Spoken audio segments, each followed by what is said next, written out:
کوہ طور کی قسم اور اس کتاب کی جو لکھی ہوئی ہے کشادہ ورق میں، اور آباد گھر کی اور اونچی چھت کی اور جوش مارتے سمندر کی، کہ تمہارے پروردگار کا عذاب واقع ہو کر رہے گا اور اس کو کوئی روک نہیں سکے گا۔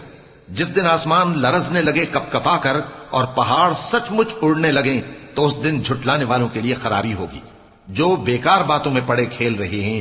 جس دن ان کو آتش جہنم کی طرف دھکیل دھکیل کر لے جائیں گے اور کہا جائے گا یہی وہ جہنم ہے جس کو تم جھوٹ سمجھتے تھے۔ تو کیا یہ جادو ہے یا تم کو نظر ہی نہیں آتا؟ اس میں داخل ہو جاؤ اور صبر کرو یا نہ کرو، تمہارے لیے یکساں ہے۔ جو کام تم کیا کرتے تھے یہ انہی کا تم کو بدلہ مل رہا ہے۔ جو پرہیزگار ہیں وہ باغوں اور نعمتوں میں ہوں گے، جو کچھ ان کے پروردگار نے ان کو بخشا اس کی وجہ سے وہ خوشحال ہوں گے، اور ان کے پروردگار نے ان کو دوزخ کے عذاب سے بچا لیا۔ کہا جائے گا کہ اپنے اعمال کے صلے میں مزے سے کھاؤ اور پیو۔